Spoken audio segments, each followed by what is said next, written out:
Good morning. How are y'all doing? I don't know if you're actually watching this in the morning, but how you guys doing, man? It's me, Johnny here, and welcome back to another Sorare video. Today, we are going to be diving into my lineups for this weekend, if we had any changes in there, yes or no, from the previous video, and talking about how quickly this sentiment has changed for Sorare and what has come out as news out there as well. Let's go on to Twitter straight away. Let's go to Nicolas Julia. That is his name, right? So everyone was freaking out, losing their minds, which was something that I mentioned in the latest video. And I genuinely looked at it as like a buying opportunity for me personally. And I did buy a couple of things, as you guys might know.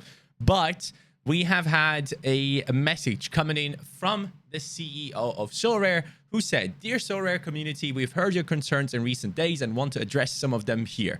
Rewards remain a top priority," which they should be. "We continuously monitor and update these to ensure fairness and achieve the best gameplay." Then he says, "In our latest update, we increased limited rewards by an average of 20%. Starting in Game Week 300, and limited star rewards increased across the board, especially in Global All-Star. You can expect more announcements on rewards in the coming weeks."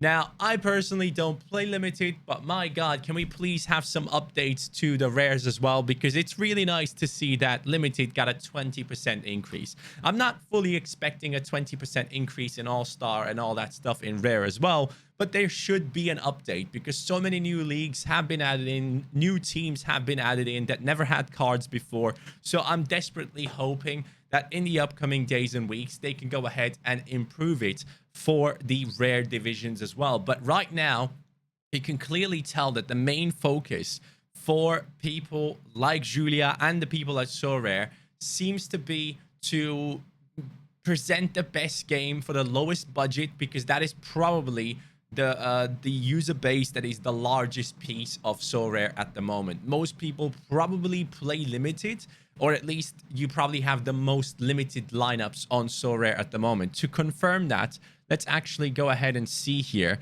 So when we go into the limited tournaments, in All-Star Limited, 23,000. Really? That's it? 23,000? Is that? Surely not. I thought that would have been a lot more. Rare, we have 16,000. So there's actually not that much of a difference there in terms of like All-Star. But hey, that's interesting to see. I would have thought it would have been a massive difference, but it's just a slight one. But it seems like most lineups at the moment are in limited. So I personally would hope to see that, yes, they convert their new rules and the rewards and everything that they do now with the changes into limited. But you have to go up as well, because you can't let us people in rare dry out. Like, come on, man. Help us out here as well, because there's clearly enough leagues to at least update like the Challenger one, because the Challenger has a bunch of new squads in there. But we'll see what happens there. They have updated a few things, which will be mentioned here as well. But he says, "We take a user-centric and data-driven approach in everything we do. We closely monitor the marketplace, and a number of auctions have actually remained consistent and within range during the summer." So you can kind of see if this is number of cards sold on the primary market. That's obviously Sorare themselves. So you can tell here, this was like the this spike here was due to the season that they had during, what was it, scouting season they called it. This is where the market crashed for like limited and such, because there were so many auctions, and that helped people to pick up players for quite cheap. And then later on, it came down again. But now, obviously, it's going back up due to the new season, which is completely normal, and new cards coming up as well. Then he says, "Sorare has stood tall during a tumultuous time for Web3. There will be short-term movements, but we will continue to make decisions that support long-term user growth, gameplay health, and the best gaming experience possible." Released a new by the way, he's totally right. Like, if you look at crypto in general and any project that was based on like NFTs, you can tell that Sorare has done a great job compared to others. Like, they were healthy and stable while others were crashing and burning. We released new features like Academy and Daily Dropped, and entered into strategic partnerships. These the strategic partnerships is like the Transfermarkt one, I'm assuming. These initiatives are crucial for the overall health of the Sorare game and benefits managers, the community, and partners alike. This is just the beginning, which is something that he says all the time. But I personally truly believe that the Sorare product itself is so good that we are miles away from where we will be in 2-3 years time, in my opinion, because the product, if football fans like myself, like you probably, are getting engaged in this product and understand what it's about, which might be complicated at first, but once you're in, bro, you're in. That's how this product is. Like, it pulls you in and you're like, oh my God, I can't wait for the weekend. Like, that's how it is right now. And I absolutely love it. That's one of the main reasons why I love it so much, because I'm so engaged with it and the community, which is great. Thank you guys for being amazing. But then he says, we are listening and we hear you. I want to thank you for your continuous support, passion, and care. I'm planning to do an AMA soon, which is something that Sorare apparently used to do a lot, which is an Ask Me Anything. And nowadays, people have been complaining that they haven't been doing that as much anymore. And hopefully, we will see something positive come out of that one. We're building this together. We're uniting fans around the world and a game they own, a place where you meet new friends, a place where you collect cold cards, a place where you have fun. We're just getting started. Let's go. So basically, the response to this tweet thread here has been quite positive, and the sentiment has all of a sudden shifted a little bit again. And, you know, it's a great thing, because you hate to see people complain about Sorare all the time. If you personally enjoy the game and you just see people like talking it into the ground, it sucks. And honestly, I've seen so many people sell their galleries lately, which is hilarious, because obviously they had to go ahead and sell it at quite a discount lately. I think people like Pavel have only been picking up galleries for like 75% rather than like 85-80% as it used to be. So they have sold on the low, and a lot of them seem to be buying back already. So yeah, it's a weird situation. I think people panic a little bit too fast with this, and it's just like the crypto market in general. Like, it's like, let me show you something here. Let's go onto the crypto market and I'll show you what it is basically. So it's like we were here, right? Everything was going kind of stable. Sorare is doing fine, and then all the new league prints come out. The ETH crashes. People start complaining and complaining and complaining and complaining, and their player valuations go down. And then they're like, oh, I'm going to sell down here. And then all of a sudden, it keeps going up. And they're like, oh, no, I'm missing out. Let me jump back in. Like, that's basically how, how the sentiment has been on this platform lately, which is really odd. Like, hey, you have your opinion, but if you don't like the game, if you think they are doing something wrong, call it out in a constructive way. Show them whatever data you can provide them. Like, let them know, hey, this is an issue. But just going out there and throwing their toys at the pram, as the boys have done a podcast yesterday. I'm still about to watch the rest of it in the gym.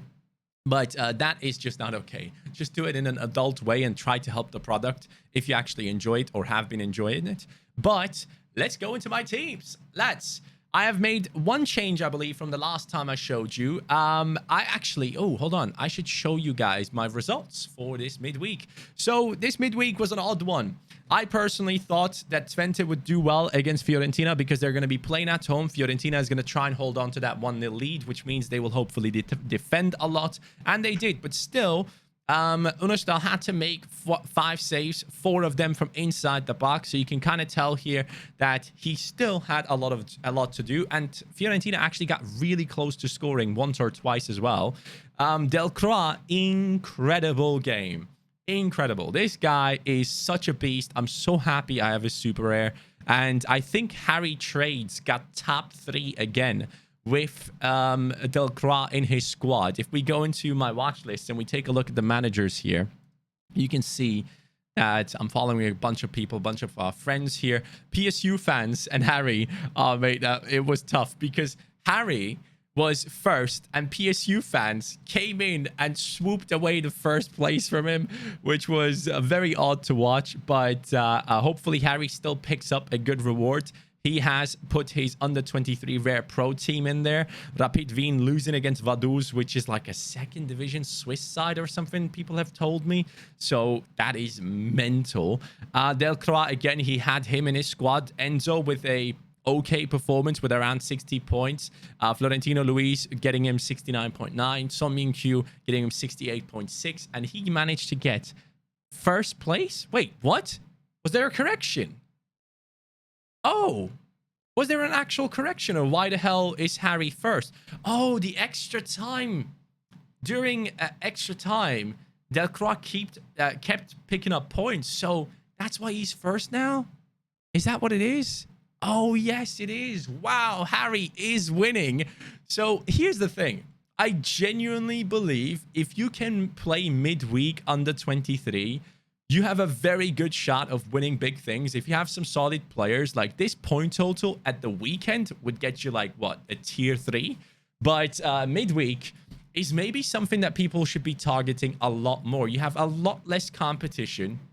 And, you know, Champions League group stages and everything have been put out there now. So if you guys want to find a couple of really good matchups for you and buy into certain teams for specifically midweeks, it might be worth it. It might genuinely be worth it. So congratulations, Harry. I can't wait to watch the video. Hopefully you will pick up something massive. I was watching the stream as it was happening. I was really sad that PSU overtook you, sorry. But it's great to see him at the top here with Delcroix. So now let's take a look at my lineups for this week, because this one was a huge failure. Goalkeeper, defender did extremely well. And then it's like Amusa and Verscharen started playing, right? You start up with 35 points. And both of them held hands at the corner flag, doing nothing for the entire game. Because that's basically the amount of points they have gotten me here. 35, 35. And then Serdar Dursun in a game where Fener was extremely impressive. Again, as I said, I am a Fener fan, or used to be a Fener fan back when I lived in Turkey and Austria. And I watched this game and I was pretty impressed by a couple of people. Luan Perez impressed me a lot. I liked him a lot in that Fener team. And I think Kaveci might be an option to go for me. This guy was amazing in the game. And one of the goals he scored was an incredible lob as well.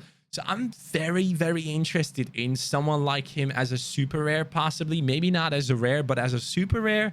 I really like Irfan Kaveci. And even as a rare, his price is actually really nice.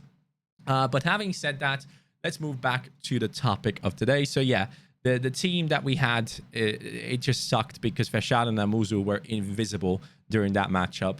But let's go into this one here. And let's start off with the All-Star Rare. So All-Star Rare, as you guys can see, is a squad that is very much capable of winning rewards.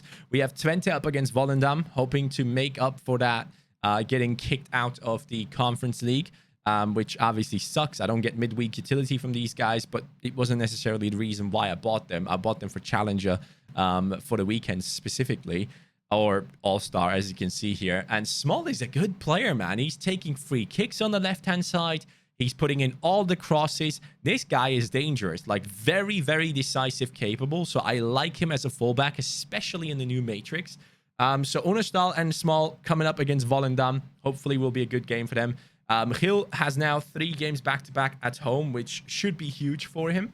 Daisen Maeda against Dundee United, expecting a decisive there. And Sasaki, it doesn't matter who he plays against. This guy's always good for 60+. So this team I'm very excited about. All-Star Rare Pro is technically a throwaway, but at the same time, this is not the correct All-Star Rare Pro. Let's take out this man. Let's put in Delcroix here, because that is how I'm going to be playing after the performances I've seen from Delcroix. Camara is going into this lineup specifically. So we have Vargas, who has a way better chance of keeping a clean sheet than Morishige's pairing Slovik. Technically speaking, I probably should go for Slovik and Morishige, but then I don't necessarily have any great options to add into this team. Maybe I go Slovik and Morishige and then add in Delcroix, his rare. I do have a little bit of a vertical stacking situation going on there, so I could put him in, or I could put in Dursun up against Konya, but who knows if he's going to play in that next game. Might be rested. But yeah, this team is basically a throwaway, but anything is possible type of thing, because the matchup for Acosta is kind of a nice one. They're playing at home. I do expect Cincinnati to score 1 or 2 goals, and he could easily be involved in it.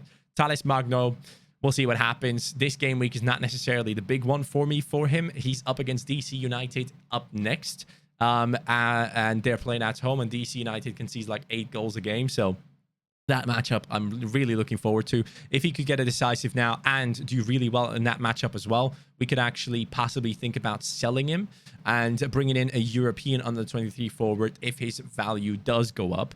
But this is the All-Star Rare Pro. Basically look at this like a throwaway, which still could do well. I could still include some players here that might be interesting. But moving over to under 23 Rare, and this under 23, I think this is where I have my best shot of winning something this week. We have Osako against Cerezo. Again, a clean sheet would be amazing. They are favorites to win, but I don't know if they can keep a clean sheet. Hopefully they can. Saliba is going to be my captain against Fulham. I think Saliba is absolutely incredible. Then we have Sebastian Szymanski, who is in a big matchup, in a very good matchup. Offensively, this could be a big one for Feyenoord. So I'm hoping he's going to do well. Brenner, I love Brenner no matter what happens. He has been great throughout the summer. I utilized him in the wrong teams too many times, so I feel bad for that. Umar Soleh, obviously new signing for the club. Excited to have him in this squad as well. And you can tell we have Delcra, Amuzu, and Verscharen not used. That's due to the reason that, you know, we don't necessarily have any spots for them. They are not up against, they're up against a very strong opponent there, so I don't expect them to do too well. But this is the team that I have my most faith in, I should say. We have Osako super rare, Delcroix super rare, and then we have Getson Fernandes up against Sivas. I think he will do really well. I think Beşiktaş could be smashing in this matchup. Jesus Ferreira coming in here against Salt Lake. Salt Lake, I don't like them defensively, so and I like Dallas offensively. I do think there's going to be 2-3 goals in this game, and Jesus Ferreira should be taking part within those. And then Kökçü against Emin, I really hope we can see his first decisive of the season. If he does, that's a 90+ point game from him normally. But yeah, these lineups I'm extremely excited about, guys. And this is a really good way here. Sorare Mega is a really good way for you to be able to kind of tell, like, if you put your strongest lineup into one team.